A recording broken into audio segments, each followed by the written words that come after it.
सूरज ढल चुका था, लेकिन जंगल की हवा में अभी भी हल्की सी कंपी महसूस हो रही थी। आरव और फीरो पहाड़ की छोटी से नीचे उतर रहे थे। तभी अचानक दोनों रुक गए। जंगल के बिल्कुल अंदर से एक धीमी गहरी गूंज उठी।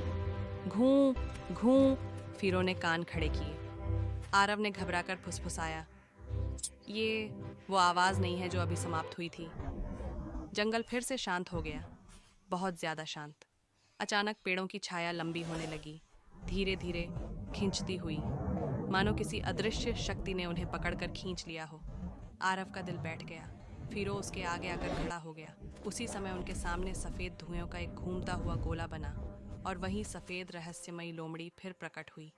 लेकिन इस बार वो घायल थी। उसकी चमक कम हो चुकी थी और उसकी सांसें भारी थीं। वो कांपते हुए बोली, तुमने एक छायापुंज को हराया है, लेकिन असली अंधकार अभी जीवित है। आरव आगे बढ़ा। कौन कौन है असली छाया? लोमड़ी की आंखों में डर भरा हुआ था। वो बमुश्किल बोल पाई, छाया राज, इस जंगल का पुराना शासक, वह लौट आया है। अचानक हवा में अजीब घड़घड़ाहट हुई। जंगल की सभी जड़ों में बिजली सी चमक दौड़ गई। पत्तियां आसमान की तरफ खींचने लगीं और जमीन के अंदर से एक गहरा राक्षसी हंसी का घुमड़ता हुआ स्वर उठा। हा हा हा हा, तुम मेरे रास्ते में बार बार खड़े नहीं हो सकते। आरव का स्टाफ अपने आप चमक उठा। फीरो की आंखों में आग जलने लगी। लोमड़ी ने जोर से चिल्लाया, भागो नहीं, तैयार रहो, समय आ रहा है। छाया राज तुम्हें ढूंढ रहा है।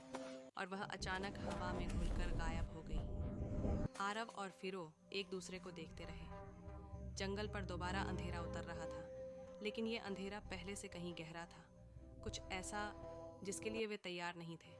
फिरो ने भारी आवाज में कहा, आरव, हमें तैयारी करनी होगी। आरव ने गहरी सांस ली।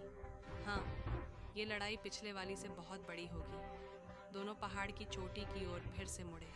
इस बार उनका चेहरा गंभीर था, उनके कदम मजबूत और उनकी आंखों में एक ही चमक, जंगल को बचाना है, किसी भी हाल में। कहानी यहाँ से और भी खतरनाक होने वाली थी, क्योंकि असली दुश्मन अब आया ही था।